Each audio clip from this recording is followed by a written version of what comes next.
Vamos a buscar en Lucas 2:39. Bueno, yo creo que todos hemos leído este pasaje del niño Jesús a la edad de 12 años. Y esta es otra de las historias preciosas que tiene el Evangelio de Lucas. Y nadie como Lucas para dibujarnos a través de este pasaje la infancia del Señor Jesús. Y es el único escritor en el Nuevo Testamento que nos narra de una forma un poco detallada la infancia del Señor Jesús. Dice que el Señor Jesús se perdió por tres días. No sé si usted como padre o como madre alguna vez alguno de sus hijos se ha perdido, pero eso es algo terrible. Con mi esposa lo pudimos experimentar en una ocasión que fuimos a Tijuana, y Stephanie tenía como unos 4 o 5 años, 4 años, estaba pequeña, y se nos perdió en Tijuana. Y se nos perdió como por 45 minutos y no la encontrábamos. Y se siente una angustia tan horrible, ¿verdad? Uno ama a sus hijos y uno no podía decir yo que vaya con Dios, no, sino que nos angustiamos. Y unos guardias de seguridad que estaban ahí nos ayudaron a buscarla y no la encontrábamos. Y yo ya les decía a los guardias que llamaran a la policía, pues para que la policía llegara a buscarla. Y por 45 minutos se nos desapareció. Y eso fue una angustia bien terrible, ¿verdad? Perder a un hijo. Y cabal, como a los 45, 50 minutos la pudimos encontrar. Allá estaba en un lugarcito, estaba sentada. Cuando vio que se perdió, lo que hizo fue que se sentó, ya no se movió de ahí. Pero se pueden ustedes imaginar la reacción de uno como padre y todos los pensamientos que nos vinieron a la cabeza, porque lamentablemente no vienen pensamientos buenos, ¿verdad? Y máxime pues en Tijuana, ¿no? Y me acuerdo de esto pues leyendo este pasaje. Pueden ustedes imaginarse a José y a María en su angustia porque el niño Jesús pues se perdió, ¿no? Y dice la Biblia que regresaron un día de camino, o sea, habían caminado un día, salieron de Jerusalén, iban camino a Nazaret y habían caminado un día, y casi finalizando el día se dieron cuenta que Jesús no iba con ellos. En ese tiempo no existía la alerta ámbar, ¿verdad?, que hay el día de hoy. No se encendieron los celulares, no hubo ningún aviso, porque no había forma pues de notificarle a los demás que Jesús no estaba ahí. Pero dice la palabra que fue hasta el tercer día cuando lo encontraron. Y al leer esto a la edad de Jesús, a los 12 años, y lo que sucedió, cómo lo encontraron en el templo, pues esto a mí me ha levantado una cantidad de preguntas, pues, porque esto no quedó escrito únicamente por quedar escrito. El Espíritu Santo no permitió que esto se escribiera con el único fin de llenar papel o de llenar el libro, sino que todo esto pues tiene una enseñanza que tenemos que aplicar a nuestra vida. De nada serviría leer la Biblia si no la podemos aplicar pues a nuestra vida y a nuestros días, ¿verdad? El día presente, el día de hoy. En el tiempo que yo tengo de ser cristiano, que ya son varios años, yo he leído historias así que han escrito pues acerca de la niñez de Jesús. Claro, son historias que no son bíblicas. Unas 2 historias que yo leí dicen que Jesús era un niño milagroso y que desde niño empezó a hacer milagros. En una ocasión dice que él sacó agua de un riachuelo, un agua que estaba turbia por la tierra, por el lodo, y cuando la sacó de aquel riachuelo, dice que enfrente de uno de sus amiguitos que él tenía, la convirtió en agua pura, y ese fue un milagro que hizo. En otra ocasión dice que él agarró barro arcilla, y comenzó a formar unos gorriones. Ustedes conocen los gorriones, ¿verdad? Unos pajaritos. Y dice este cuento, porque es puro cuento, ¿no? Dice que formó 12 pajaritos. Ya cuando los tenía bien hechos, dice que les dio vida. Esos pajaritos de barro se convirtieron ya en pajaritos de verdad, y dice que los empezó a tocar y a decirles que se fueran.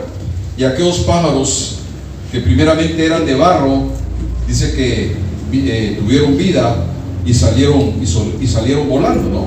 Entonces la gente cree y ha inventado un montón de historias acerca de que Jesús era un niño que hacía milagros. Pero todas estas historias no son reales. Lo que sí sabemos es la historia que Lucas nos cuenta cuando Jesús tenía la edad de 12 años. ¿Cómo fue la infancia de Jesús? Jesús no fue un niño diferente a los demás. Jesús fue un niño normal. Muchos dicen que Jesús no lloraba, ¿verdad? Porque Él era el Hijo de Dios, que era bien diferente.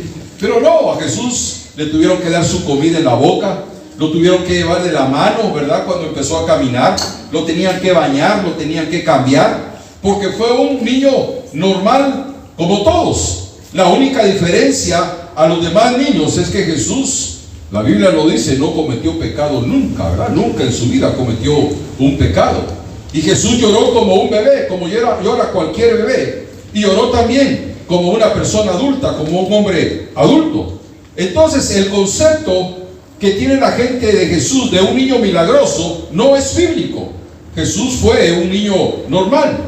El versículo 40 y el último versículo de ese capítulo que leímos dice que Él era un niño normal, que crecía. Él iba creciendo en gracia, en sabiduría, delante de Dios, dice, y delante de los hombres. Entonces, la pregunta que a mí me ha resultado es: ¿qué fue o qué significó la presencia de Jesús en el templo? Ahí a los 12 años. Pues yo creo que una de las cosas por las cuales Jesús llegó al templo es porque Él quería conocer la casa de su verdadero Padre, ¿verdad? De su Padre Dios.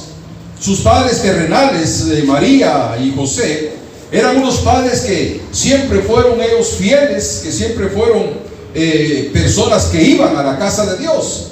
Lo dice el versículo 41, dice que iban sus padres todos los años a Jerusalén a la fiesta de la Pascua.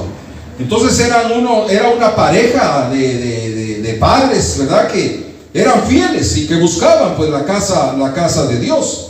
Y ese texto es bastante singular, porque, hermanos, nada produce hijos más apegados a la palabra de Dios que unos padres que se consagren en la casa de Dios. Esto fue lo que pasó con María y con José. Habían, según la Biblia, 3 fiestas que Israel celebraba.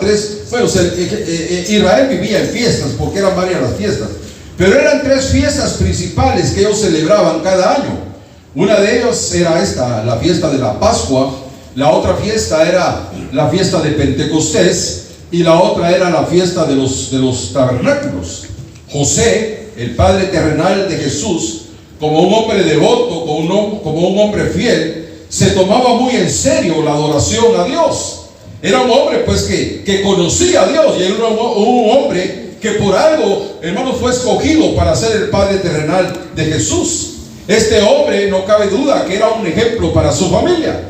Este hombre se constituyó como padre, como esposo, se constituyó en un ejemplo no solamente para sus hijos, sino para su esposa también. Era un padre dedicado, era un padre que tenía una relación con Jesús. Jesús, hermanos, en su niñez, ¿verdad? Tal vez antes de los 12 años, Él comenzó a visitar Jerusalén, ¿verdad? Y especialmente para esta fiesta, la fiesta de la Pascua. Es que cuando un padre o cuando los padres son responsables, los padres, hermanos, se aseguran de cultivar en sus hijos ese apego, esa afición, por decirlo así, esa inclinación, ese cariño por la palabra de Dios. Fíjense que Un niño mira pues el ejemplo de sus padres. Y qué precioso que un niño empiece a crecer en la casa de Dios.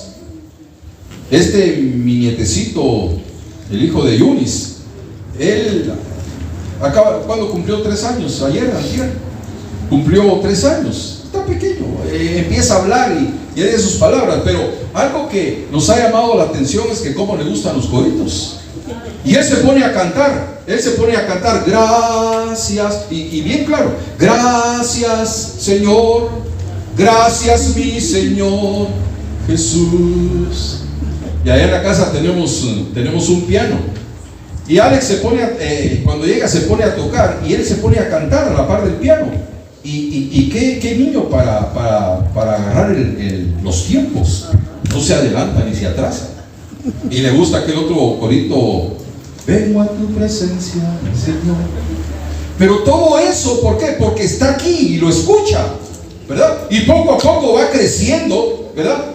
Familiarizándose pues con todo lo que pasa aquí, hermanos, en la casa de Dios. Entonces, qué precioso es que un padre, ¿verdad?, como cabeza del hogar, pueda, hermanos, cultivar en sus hijos estas cosas espirituales en la casa de Dios.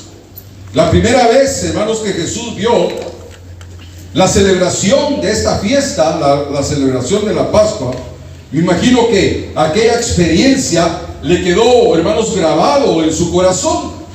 ¿Cuál era la fiesta de la Pascua? Me tendría que ir de largo, porque si ustedes saben qué es la Pascua, pues gloria a Dios, pero hay hermanos que no saben qué es la Pascua. ¿Qué era esa fiesta? Se lo voy a narrar en grandes rasgos. Allá en su casa, los invito a que lean el capítulo 12 del Éxodo. Ahí está la Pascua. ¿En qué consistía la Pascua? Dios mandó a Moisés a que sacara a Israel de la tierra de Egipto. Habían estado por 430 años cautivos como esclavos en Egipto. Y dice la palabra que la noche antes de que Israel saliera de Egipto, ¿verdad?, antes de que se llevara a cabo su liberación, Dios mandó a que cada familia, ¿verdad?, cada familia israelita, que matara un cordero. Y dice la Biblia que degollaron ese cordero, porque esa era la forma en que los animalitos morían al ser sacrificados, ¿verdad? Los degollaban para que la sangre saliera, corriera. Entonces Dios les mandó que cada casa en Israel degollara un cordero, que saliera la sangre, esa sangre la tomaran en un recipiente, y el cordero dice que lo tenían que asar, comérselo asado, acompañado con hierbas amargas y con pan sin levadura. Y eso fue lo que cenaron esa noche antes de salir de la tierra de Egipto. Pero la sangre que había salido del corderito, entonces cada casa tenía que poner esa sangre, dice así, ¿verdad?, en los postes y en los dinteles de la casa. Tenían que manchar las puertas de la casa con la sangre del cordero, cubrir la puerta, los dinteles, ¿verdad?, y los postes con la sangre del cordero, porque Dios había dicho que esa noche iba a llegar el ángel de la muerte, el ángel heridor, y en cualquier casa que no estuviera esa sangre, pues iba a morir el primogénito, ¿verdad?, de cada casa. Los israelitas hicieron esto, obedecieron, y cabal esa noche, no es cuento, ahí está en el capítulo 12 del Éxodo. Esa noche apareció el ángel heridor, pero dice que cuando el ángel miraba la sangre del cordero en los postes, pasaba de largo. Cuando encontró lugares, casas, y especialmente en la casa de los egipcios, que no estaba protegida con la sangre, entonces el ángel heridor entraba y mataba al hijo primogénito de cada familia. O sea que hubo una mortandad terrible esa noche en la tierra de Egipto, pero Israel fue librado de todo eso. Y Dios perdonó a Israel, Dios libró a Israel, no porque eran buenos, no porque eran los mejores, sino porque un cordero sin mancha había muerto en su lugar. Un cordero sin mancha había tomado el lugar de ellos, y la sangre de ese animalito había cubierto las casas para que no entrara el heridor.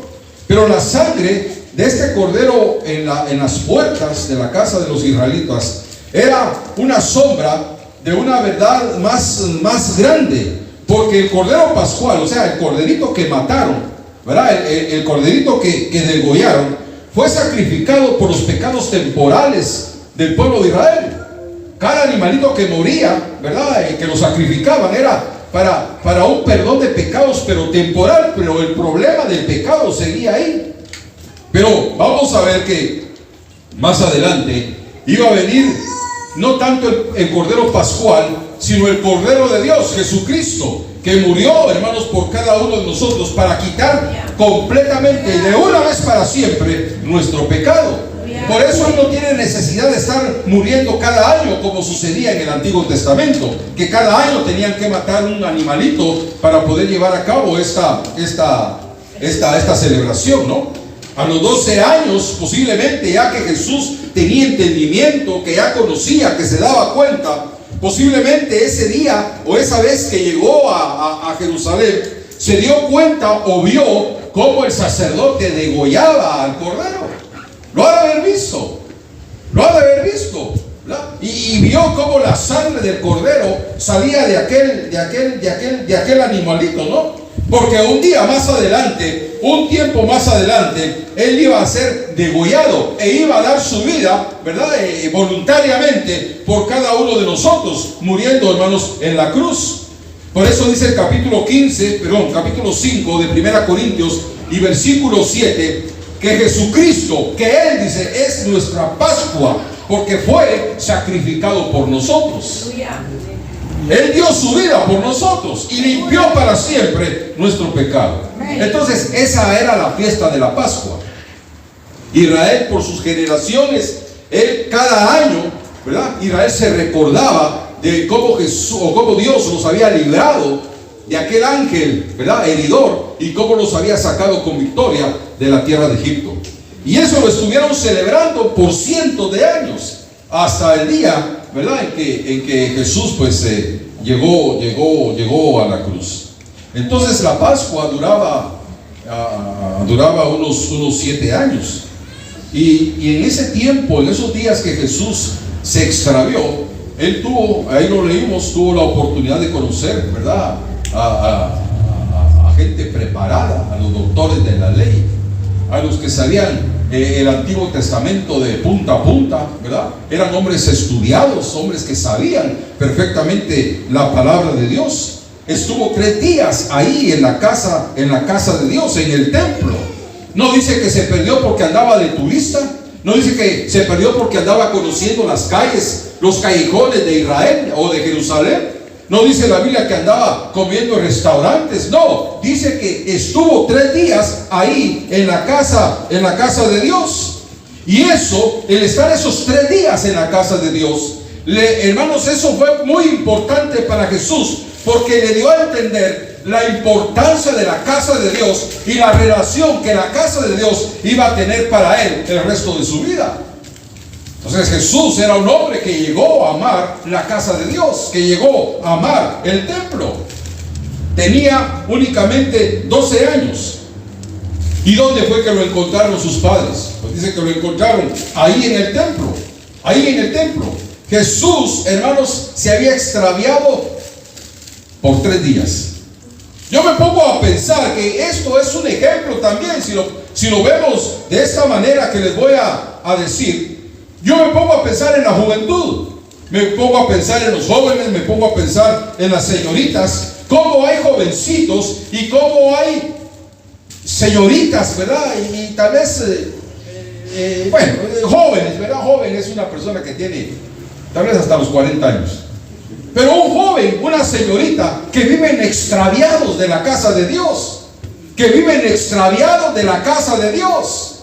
Porque tal vez pueden entrar a las iglesias, pueden asistir a la iglesia, pero simplemente como una costumbre.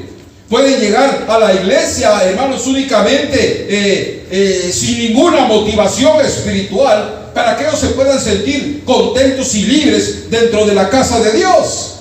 Se han extraviado de Jesús, han perdido de vista al Señor Jesús.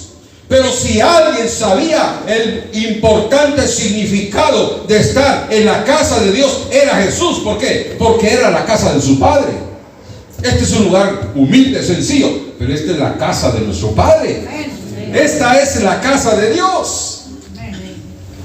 Ahora, yo no sé si Lucas, este pasaje, se lo reveló el Espíritu Santo, o no sé si lo oyó de boca de María, porque recuerden que Jesús tenía 12 años. Lucas, a saber en dónde estaba en ese tiempo. Jesús ni siquiera tenía a los discípulos. Entonces no sé si esto le fue revelado por el Espíritu Santo a Lucas, o lo escuchó de labio de María o de José. Pero la desesperación de los padres, hermanos, debió de ser muy grande. Imagínense usted la escena. Cuando van caminando, ya habían avanzado un día, se habían alejado un día de Jerusalén. De repente María le dice a José: ¿y Jesús? Y aquel contesta: yo pensé que estaba contigo. No, es que yo te lo encargué a ti. No, pues debe estar ahí con sus amigos. Y lo empiezan a buscar. Y empiezan a preguntar, porque era mucha gente la que iba de regreso a Nazaret. Es que casi todo Israel subía a Jerusalén para estas fiestas, ¿no? Pero Jesús no estaba allí. Jesús no estaba en la caravana. ¿Se pueden ustedes imaginar los 3 días de angustia de esta madre? Porque un padre se angustia, pero yo creo que la angustia de una madre es peor, ¿no? Pero fíjense que estos 3 días de angustia de María, hermanos, era simplemente una pequeña probadita de los 3 días de angustia que iba a vivir cuando Jesús fue crucificado. No podía compararse lo que ella sufrió cuando Jesús fue crucificado a esta angustia que sintió cuando Jesús se extravió. Lo que ella experimentó, me imagino, después de que Jesús murió, esos 3 días que Jesús, hermanos, estuvo en las entrañas de la tierra. Me imagino que ella pensaba, se le venía a su mente la forma, tenía la imagen de Jesús en su mente, cómo lo habían golpeado, cómo lo habían escupido, cómo lo habían torturado, cómo le habían dañado su espalda, cómo le habían puesto aquella corona de espinas sobre su cabeza. Tenía viva en su mente cómo lo traspasaron en su costado. Aquello le dolió de una manera terrible. Estos 3 días que se extravió no era parecido a lo que iba a sufrir más adelante. Y es que ya se le había profetizado, ¿no? Una espada traspasará tu corazón. Eso ha de haber sido como madre. Eso ha de haber sido, hermanos, algo terrible. Pero dice la Biblia que no pudieron encontrar a Jesús. No estaba. Me imagino a cuántas personas le preguntaron. ¿A cuántos lugares fueron en Jerusalén? ¿Verdad? Buscando a Jesús, preguntando por Jesús. 3 días de angustia porque perdieron a Jesús. Y esto es una lección para nosotros. No perdamos de vista a Jesús. No perdamos de nuestra vida a Jesús, como lo hizo María y José. Busquémoslo, dice la palabra, ahora que lo podemos encontrar, porque viene el día en que lo buscarán y no va a ser encontrado, dice la palabra. Hoy hay gente que debiera de estar de rodillas en la iglesia, dándole gracias a Dios por lo que ha hecho en sus vidas. ¿Y qué es lo que pasa? Le han dado las espaldas al Señor. El capítulo 29 y versículo 1 de Proverbios dice: el hombre que reprendido endurece la cerviz, de repente será quebrantado y no habrá para él medicina. Hoy que podemos encontrar a Jesús, busquémoslo. No permitamos que se pierda de nuestra vida, porque de repente va a pasar algo, va a suceder algo, y va a haber mucha gente que hoy que tiene la oportunidad de buscarlo y no lo busca, lo van a empezar a buscar, y dice la Biblia, ya no va a haber para ellos medicina. Aquí ha pasado, yo lo he visto. Aquí han venido personas que se ha orado por ellas. Aquí vino una persona que, hermano, venía con una angustia terrible, pero lloraba, gritaba, se jalaba el pelo, algo horrible, una desesperación terrible. Se oró por ella. Estoy hablando de algunos años atrás. Se oró por ella y Dios la libertó. Le dio una paz tremenda. ¿Qué fue lo primero que hizo? Se fue. Se desapareció. No más iglesia. Y cuando andaba por allá dándose la vida, la buena vida, le volvió la angustia y le volvió la desesperación. Y empezó otra vez con el mismo problema. Se despertaba en las noches y empezaba a gritar porque era una angustia terrible la que tenía. No comía. Dice que cuando comía no podía ni tragar porque era una desesperación tan terrible. Estaba aquí, quería estar allá. Estaba allá, quería estar allá y no tenía paz. Y cuando le volvió el problema otra vez, que le volvió más fuerte, porque es bíblico, se deja venir pues a que oráramos por ella. Y miren, hermanos, no sé qué pasó. Ya no se proveyó orar por ella, fíjense. Ya no se proveyó orar por ella. No sé qué pasó, pero no se proveyó orar por ella. Se fue con su angustia, no cuidó, no guardó lo que Dios le dio, no guardó su liberación. Una persona que ha sido libre, guarde esa liberación, cuide esa liberación. Una persona que ha sido sanada, cuide esa sanidad, porque después regresa más fuerte. Les digo esto porque no perdamos a Jesús como lo hizo José y María. Busquémoslo ahora que puede ser hallado. Ahora, ¿dónde encontraron a Jesús? ¿Dónde lo encontraron? ¿En una sala de masajes? ¿Saben? Estaban en el templo. Y cuando ellos entraron, cuando María y José entraron al templo, dice que estaba sentado en medio de estos eruditos de la ley, de estos conocedores de la ley. Y dice la palabra que ahí estaba sentado y estaban maravillados de la sabiduría, de la inteligencia y de las respuestas que Jesús les daba. ¿Qué le preguntaron a Jesús? No sabemos. ¿Cuáles fueron las contestaciones de Jesús? No sabemos. No dice la palabra. Pero las respuestas que Jesús le dio a estos hombres, porque no eran cualquier cosa, eran maestros de Israel, conocedores de la ley, conocedores del Antiguo Testamento. Pero las respuestas que Jesús les dio a estos hombres, hermanos, produjo en estos hombres unas palabras que dijeron más adelante en el capítulo 1 o en el capítulo 13 o 13 de Mateo. Dijeron, ¿quién es este hombre? ¿Quién es este hombre? ¿De dónde sacó toda esta sabiduría y este poder? Porque se puede usted imaginar, hermano, cómo sería de lindo oír hablar a Jesús.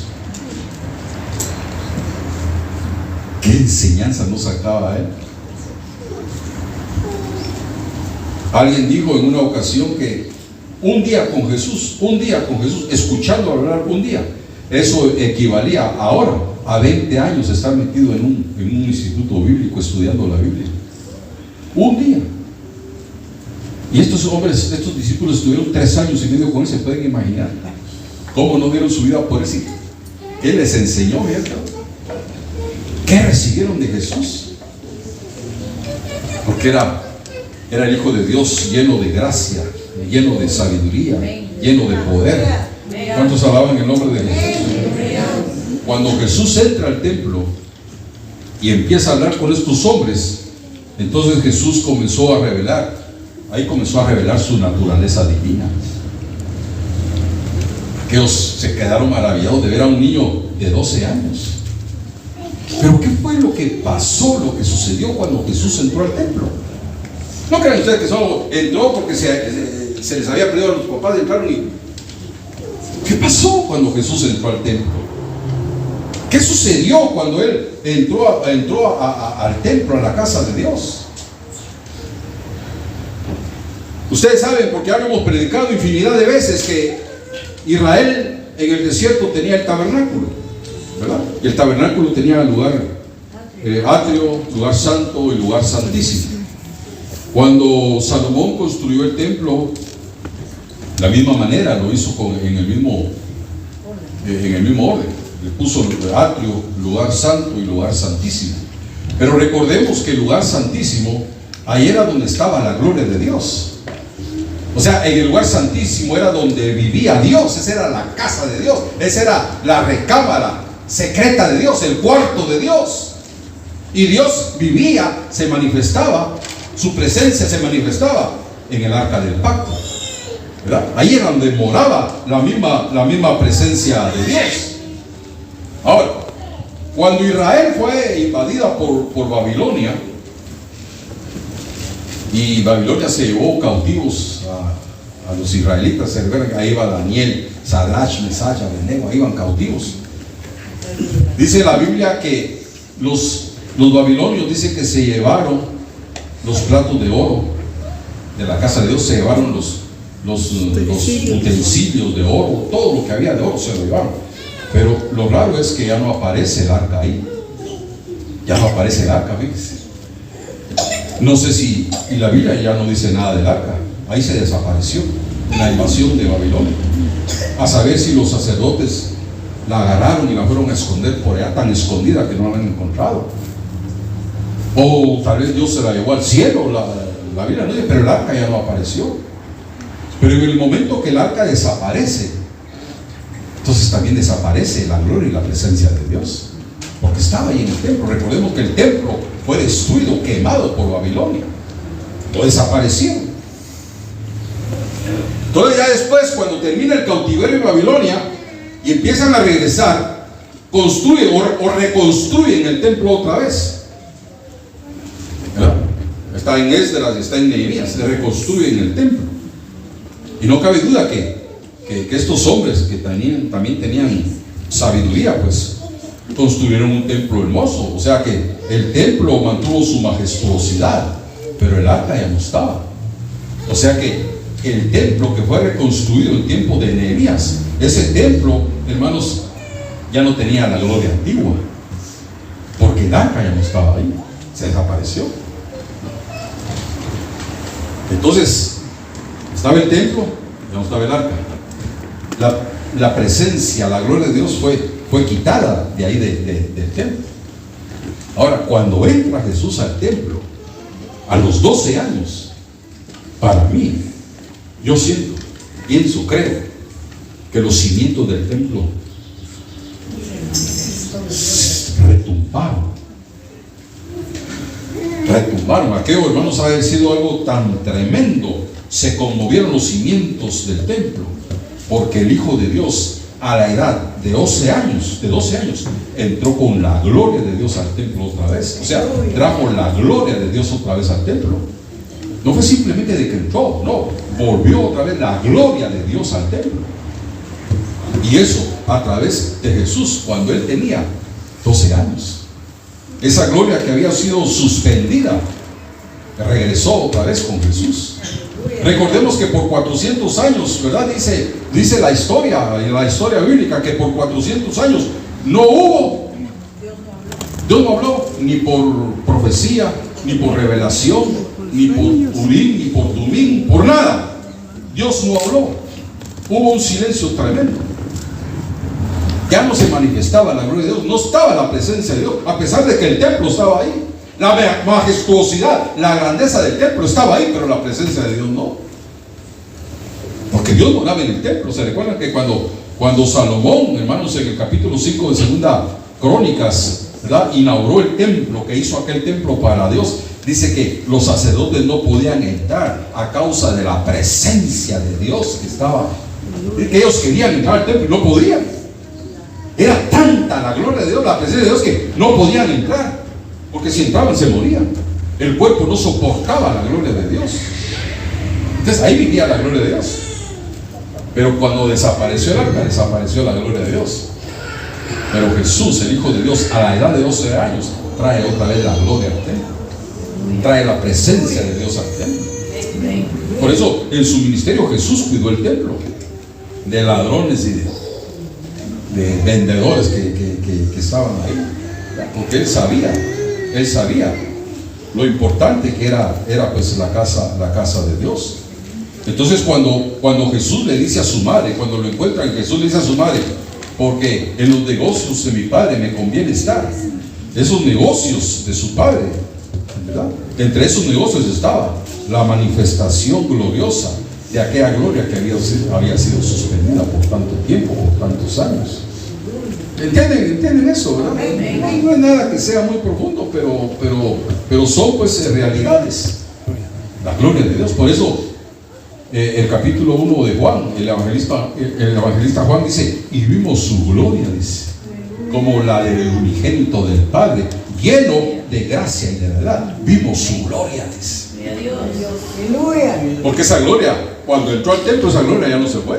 Ahí estuvo con Jesús durante todo su ministerio. Ahora, ¿qué pasó pues? Ahora viene Jesús, ya después de que la gloria está ahí. Dicen amén los dormilones. Esa gloria de Jesús que estaba ahí, la gloria de Dios que estaba ahí. Fíjese que viene Jesús y en el capítulo 24 de Mateo, capítulo 19 de Lucas, da una profecía de que el templo va a ser destruido otra vez. ¿Se recuerdan cuando venía bajando del monte de las Olivas y vio a Jerusalén? Le dijo: si tan solamente tú conocieras lo que toca tu paz, pero está vendado en tus ojos. Y empieza a dar, a profetizar la destrucción en el capítulo 24 y ahí empezando con el versículo 1 de Mateo, ahí empieza a dar la profecía pues, de que Jerusalén iba a ser destruida, ¿verdad? Y dijo: no quedará piedra sobre piedra, ¿verdad? Todo va a ser destruido. 70 años después. Eso no está en la Biblia, sino que eso está en la historia judía. 70 años después, los romanos, con el general Tito al frente, dice que entraron a Jerusalén y la destruyeron, y se cumplió la profecía. Entonces, ¿qué fue lo que hicieron? Destruyeron el templo también. Destruyeron el templo, la gloria se volvió ahí. Destruyeron el templo.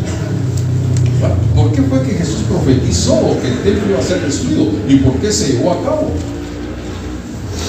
Fíjense que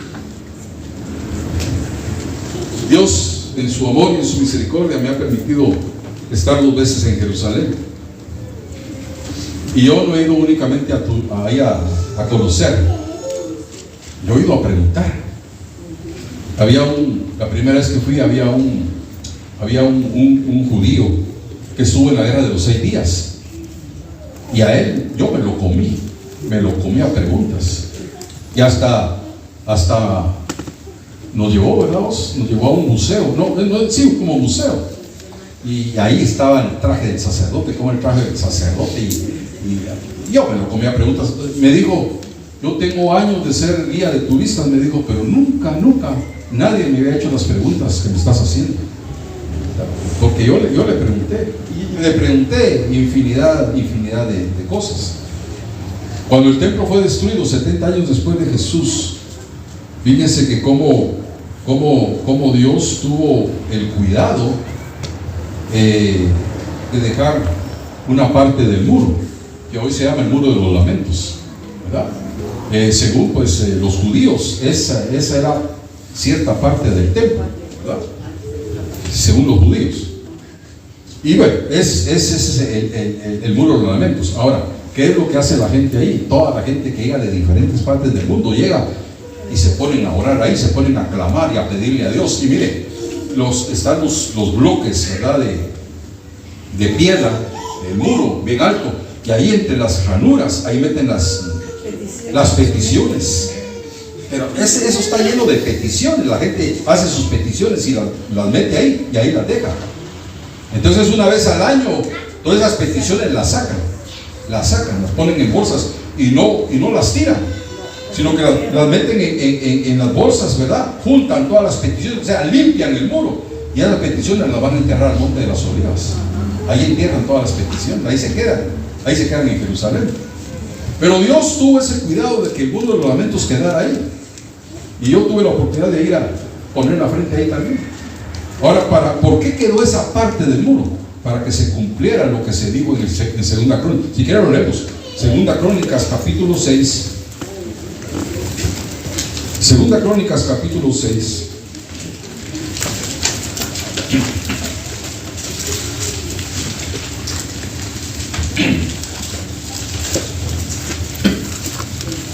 Segunda Crónicas capítulo 6 y versículo 26. Oye, esto es cuando Salomón hace la oración para inaugurar el templo. Oigan lo que dice Salomón, orándole a Dios por la inauguración del templo. Y si los cielos se cerrasen, que no haya lluvias por haber pecado contra ti. Oiga estas palabras: si orasen a ti en este lugar y confesaren tu nombre y se convirtieren de sus pecados cuando los afligieres, tú los oirás desde los cielos. Pero oiga las palabras: si orasen a ti en este lugar. Y hasta el día de hoy la gente va a orar ahí. Hasta el día de hoy la gente va a clamar ahí. ¿Sí? Está el 32 también. ¿Qué dice? Dice, y también al extranjero que no fuere de tu pueblo. Oiga, y también al extranjero que no fuere de tu pueblo. Israel, que hubiere venido de lejanas tierras. A causa de tu gran nombre y de tu mano poderosa. Oiga, qué belleza eso, hermano. Y de tu brazo extendido, si viniere y orare hacia esta casa, tú oirás desde los cielos, desde el lugar de tu morada, y harás conforme a todas las cosas por las cuales hubiere clamado. ¡Gloria a Dios! Por eso, mire cómo Dios tuvo el cuidado de dejar ese pedazo de muro. Ahí está. Todo lo demás fue destruido. No quedó piedra sobre piedra, pero ese es mi muro, ahí quedó. ¿Para qué? Para que se cumpliera esta palabra. Cuando venga el extranjero, o sea, no somos israelitas. ¿Y cuántos extranjeros llegan a diario a orar a ese muro? Y se está cumpliendo esto.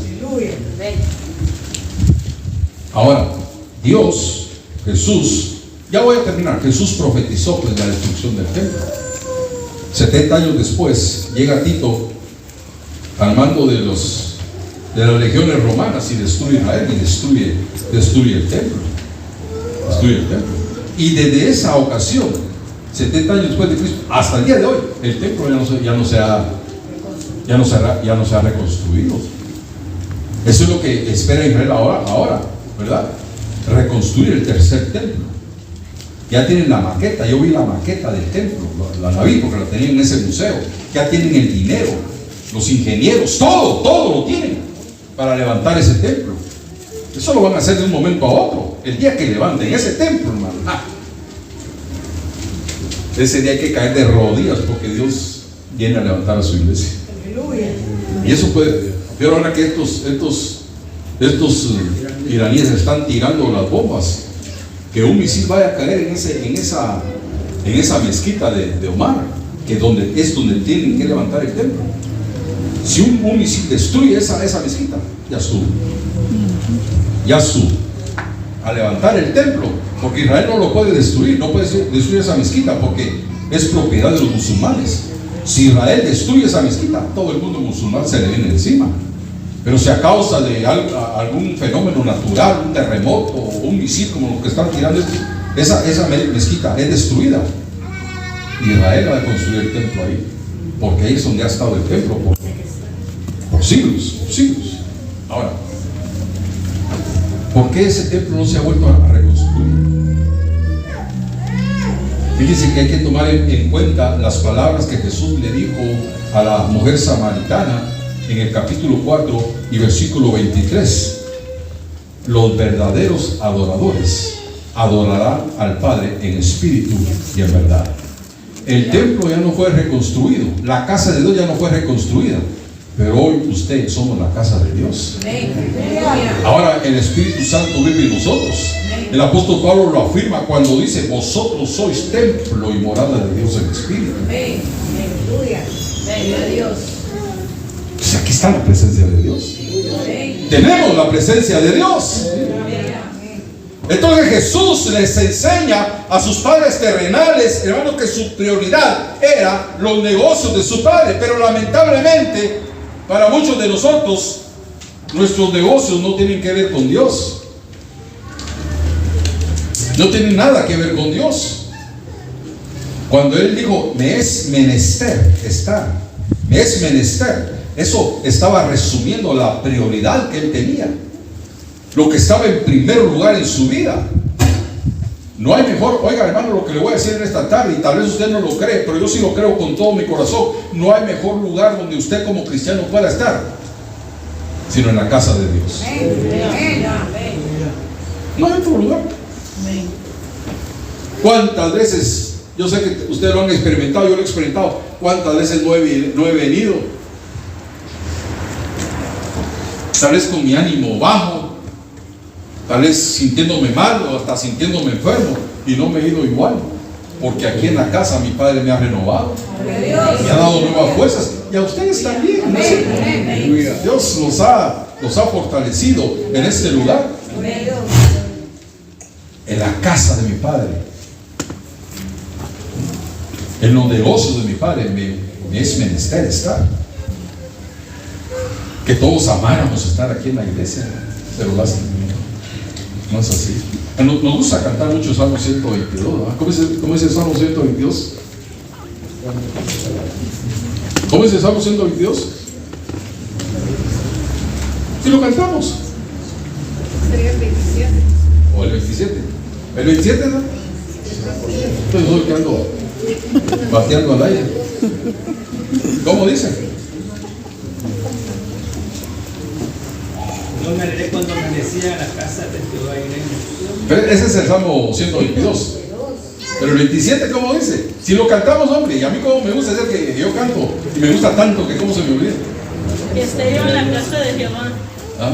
Sí, pero ¿cómo dice antes? La voz de demandado. Ese. Una cosa he demandado, ¿verdad? Y esta buscaré. Y todos, que esté yo en la casa del Señor. Y a mí se me sale el aire, y los he visto a ustedes levantando las manos. Y ese el que decía Cirino, yo me alegré con los que me decían, a la casa de Jehová iremos, ¿verdad? Yo iré. El miércoles ya no viene. Estamos mal, de veras. Estamos mal. ¿Y cuántas veces estamos aquí en la casa de Dios, pero nuestro corazón y nuestra atención está en otras cosas? Termino en esta tarde. Cada vez que vengamos a la casa, vengamos a tener un encuentro con el Señor de la casa, con nuestro Dios. Porque hoy nosotros somos el templo. Aquel templo, cuando Jesús tenía 12 años, fue el templo físico que se llenó con la gloria de Dios. Pero hoy nuestro corazón se llena de la gloria de Dios. Gracias a Dios por hacernos templo y morada de su Espíritu. Dios bendiga este mensaje. Amén.